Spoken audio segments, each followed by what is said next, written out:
Welcome back everyone, Garland here bringing you another Neverwinter video, and today's video topic is going to be the Q&A with lead designer Thomas Foss, which was held on Tuesday, May 7th. Now depending on when you're watching this video, I don't know when this video is going live, so this could be, old information already. If you're watching this video in the future, you might have no relevance to it at all. So let's go ahead and get started here. First and foremost, for the first, 2 minutes, 3 minutes of the stream, Julia mentioned that they had additional help. A producer, Michael Lynch, was helping them get everything set up, fixing their audio issues, fixing the lighting issues that they've been having constantly throughout the past several streams. They can never get their audio working properly or whatever the case may be. So they actually had additional help, and Mike Lynch was also going to read through the chat throughout the Q&A and pull questions from the chat just to transition easier so they can answer more questions, I guess. Well, theoretically, this is all, good and everything, and if it would have worked out, then it would have worked out. But here's the biggest kicker, right here, folks. They literally didn't change the directory or the stream title for the stream. So, okay, now let's give the benefit of the doubt that maybe Mr. Lynch isn't familiar with Twitch or whatever the case may be, but Julia knows better. Thomas knows better. You're telling me you brought this new guy in and said, hey, fix all this stuff, but then they didn't, check his work or anything, I mean, we're all adults and no one's work should need checked on, right?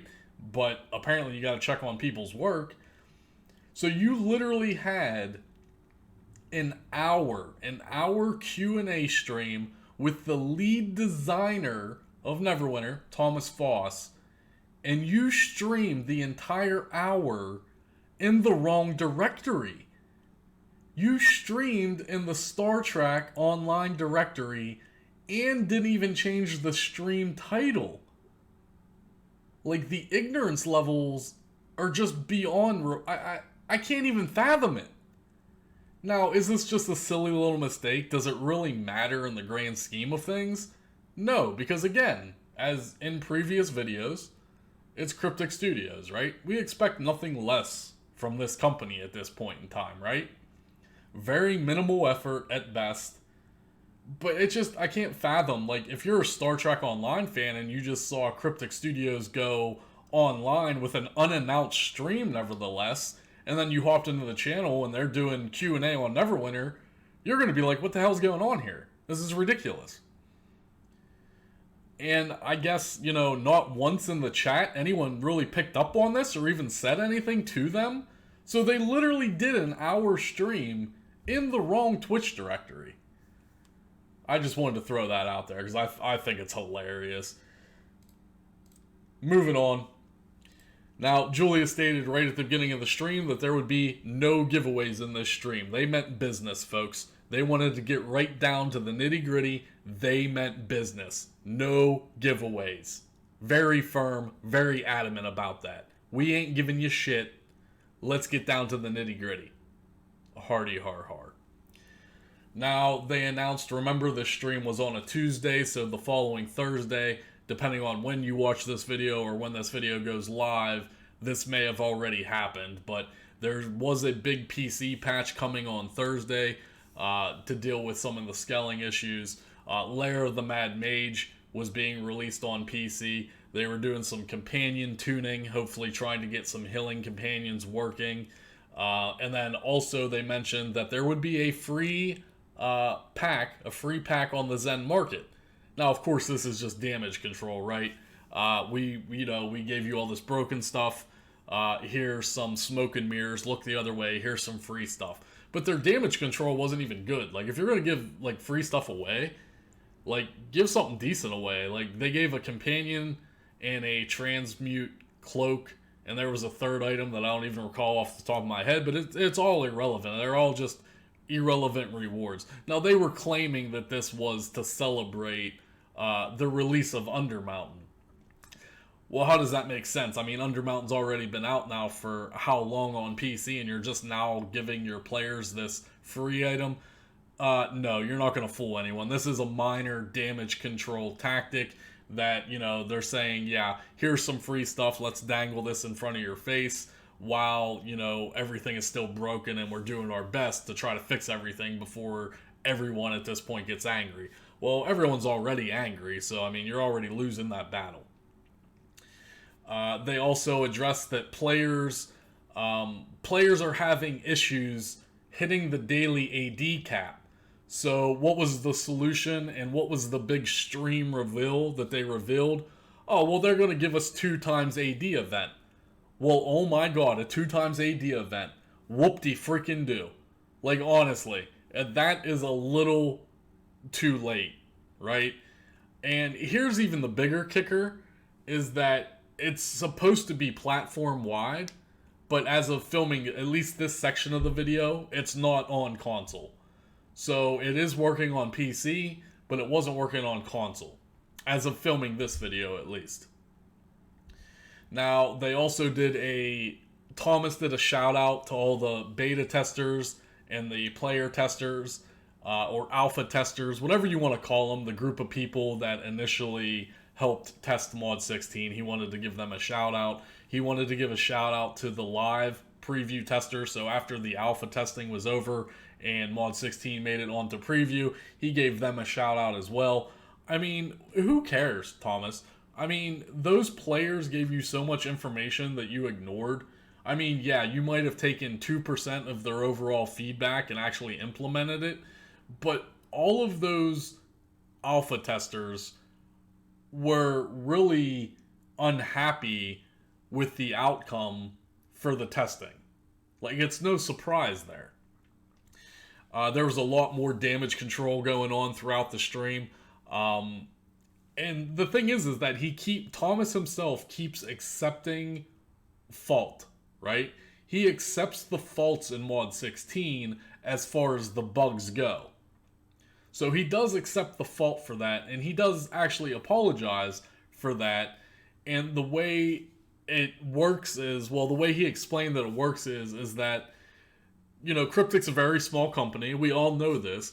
So when they would get a feedback report if something was broken in the game, they had laser focus on one particular item instead of the bigger picture. So they would work on only fixing one aspect of a certain object or a certain, part of the game, but they weren't looking at the bigger picture and fixing the magnitude of stuff that needed to get fixed. And it rolled out with all this stuff broken, and he accepted fault for that, and he actually did apologize for that. And like I said, that's all fine. In the previous video I put out, Thomas Foss versus the community, I said that his official message on the forums, or message boards, weren't really an apology. Which they really aren't, because he's not apologizing for Mod 16. He's only apologizing for the bugs that are in Mod 16. I've been getting a lot of criticism recently because, there are people out there that like Mod 16, and that's fine. Everyone can have their own opinion. That's completely fine. You're allowed to have your own opinion. So, after all this nonsense, and we're like 30 minutes into the stream already, they finally start to answer some questions. One of the questions was, will you support the content creators in the future? Julia, as she is the role of community manager, actually answered this. Thomas did not. But Julia said they have future plans for co-streams and or video tutorials. So I don't really understand what she means by video tutorials, but the co-streams, yeah, we don't really care about that. We don't need co-streams. We don't want to stream with you. Now, if you want to go onto the preview server and jump into our Discord and in a party chat and and go run dungeons or something and just have some actual developer interaction with the community and that being streamed on that person's stream, that's fine. But no content creator wants to do a co-stream with you. For God's sakes, you can't even get your audio right half the time. Now, as far as these video tutorials go, like I said, I don't understand what she wants to accomplish in that sort of regard. Now, there's a plethora of things that I've, already privately had suggested to them to work with content creators, and I just don't think it's ever going to happen. I really don't. It's never going to happen. If you wanted to support your content creators, you would go to their streams. Julia, you're the community manager. You should be in those streams all the time. If Rainer's streaming, you should be in his stream. If Cowley's streaming, you should be in his stream. I'm not saying, 24/7, but you don't make any appearances at all. Have you ever been in a stream, a Neverwinter stream? Maybe you have anonymously, but have you ever been on the Cryptic Studios official account and made your presence known in someone's stream? Because I've never heard of you doing that. So please correct me if I'm wrong. But that's something that the community is looking for you to do. It's an easy fix, right? What's the harm in hosting someone from Cryptic Studios' official channel? Learn how Twitch works. Implement Twitch, the Twitch platform, into your marketing and just get it done. It would help grow your game, thus increasing your revenue. Why you people refuse to work with the content creators is beyond me. And again, I made a full video on this already. So, that is what it is. We're going to leave that there, I guess. I could talk for 3 days about this. Another question. Is scaling staying in the game? And Thomas simply put, he was very adamant about it. Yes. Period. A lot of content that you haven't played, there's a lot of content in the game, rather, that we haven't played. And Thomas wants us to go back and do that content. So if you're a level 70, or in this case now, a level 80 maxed out player, you have no real reason to be running Kessel's Retreat, right? You have no real reason to go back to Well of the Dragons. There's no real reason for you to do any old content, right? But however, players like to do that sometimes. It's a good AD method of making AD. So people do run, like Epic Temple of the Spiders, right? Well, he wants you to be able to still go back and do all of that content, but you're going to be scaled. He wants it to still be a challenge for you. And this is the part where I don't agree with. A lot of players don't agree with it. They view scaling as you punishing us for maxing out our characters. There is no reason I should be scaled back in 2-year-old content. If I want to go back there and slaughter everything, I should be able to do that. Simple as that. But no, not in Thomas's eyes. Thomas was very adamant in this statement. Scaling is not going to be taken out of the game, and it's going to be in the game continuing forward. So if you don't like that mechanic, well, I'm sorry to give you the bad news. They have no intentions of reverting it or changing it. Mod 16 is here to stay, folks. So it is what it is. Thomas made an abundant point that they don't want you to be able to speedrun dungeons anymore. It's simple as that. If a dungeon is meant to be played and have a recommended time of 30 minutes, then you should be doing the dungeon in maybe 20 minutes, 25 minutes, 30 minutes. But doing, Epic Temple of the Spiders and 4-minute speedruns, in Thomas's eyes, is not how the game is supposed to be played. Now, whether you agree with that personally, that is up to you. You guys know my feelings on that, but that's coming from Thomas's mouth. If a dungeon has a recommended time of 40 minutes, then the dungeon should take you 35 to 40 minutes, period. Now, the problem I have with that, obviously, is the loot system is just abysmal, and nobody wants to spend 30 minutes in one dungeon run when you're getting flawless sapphires. And that's another major overlying issue of Neverwinter, and has been throughout the years. So, there you go. Now, number 3, Question number 3 is, what plans do they have for the console launch of Mod 16? Thomas stated that they want to address as many of the big issues as they possibly can while still working on minor issues for the June 11th launch. And pay very close attention to the next statement. He does state, if we haven't hit everything that we need to accomplish, we will hold off on the launch. That's a direct quote from Thomas. I don't believe it for a second. June 11th, I guarantee Mod 16 launch. Cryptic Studios is a business. We've discussed this so many times. They have deadlines to meet. They have quotas to meet. They have profit margins to meet. I don't care how buggy it is or what they actually claim that they're fixing or what they don't fix. Mod 16 is going to get launched on June 11th. If it doesn't, I will be beyond surprised. So he claims, again, this is just, Thomas Foss is a very influential person. He knows how to talk to people. He knows how to manipulate people. It's his character. It's his charisma. He could, talk to you and tell you everything that you want to hear, but we can simply look at Cryptic Studios' track record and just falsify everything he says, basically. So, sorry, Thomas. You telling the community that, well, if we don't, get what we need to get fixed in time, we could actually hold off on it. I have the power to do that. He actually said that. I have the power that we can hold off the launch. Well, Thomas, if you have that power, you should have held the launch off on PC, and it should have never made it to console. This mod wasn't even ready for PC, let alone coming to console here in less than a month.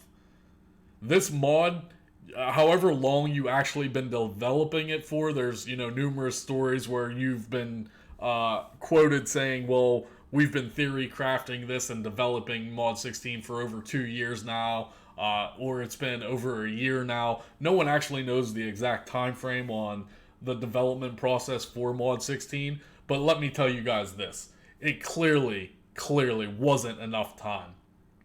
So if you're telling everyone, you're telling the community that I have the power to hold the launch off, then why the hell didn't you hold the launch off of Mod 16 on PC until Mod 16 was ready?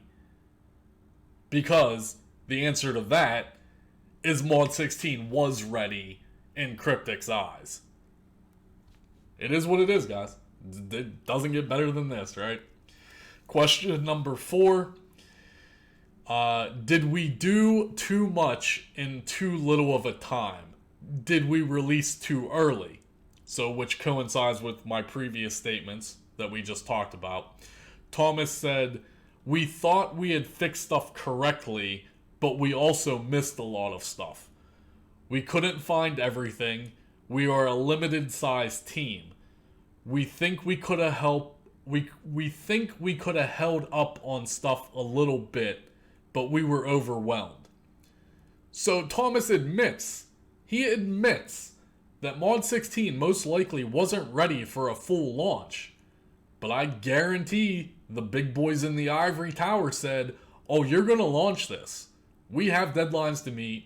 We need to meet quarterly profit margins. Mod 16 is getting launched on this date. But even Thomas himself admits that maybe we could have held off a little longer. Maybe we needed a little more development time. Cryptic Studios has a very limited sized team. Maybe we were overwhelmed. It is what it is, folks. Question number 5. Will the loot get any better? And Thomas looks at the camera and sarcastically states, well, in the Lair of the Mad Mage, yes. In the Master Expeditions, yes. And that was it. No further comment.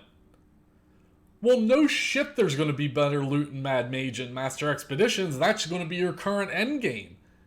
That's not what the community is talking about, Thomas.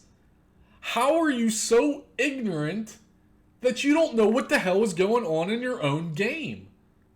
I do not understand this. I just don't. I can't fathom the ignorance that this man has. And he is the lead designer of this game.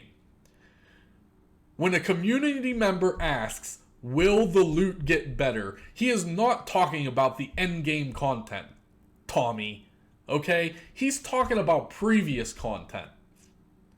Because now you have a situation where Mod 16 is making us run all these old dungeons at a longer rate, but we're still getting the same shitty rewards.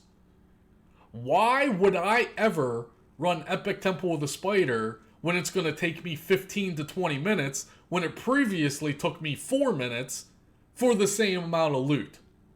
It doesn't logically make sense. So when a community member asks you, Tommy, is the loot ever going to get better? He's talking about, instead of getting, Paradots and Flawless Sapphires and 2000 rough AD in lower end combat, or lower end dungeons rather, is that loot ever going to be increased?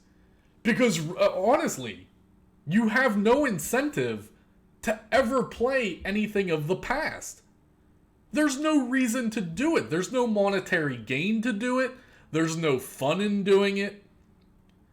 Like, answer in the comments below right now, guys. Do you seriously want to run Epic Temple of the Spiders, scaled down in level, so it's going to take you a longer amount of time than what it previously did, but for the same rewards, the same shitty rewards?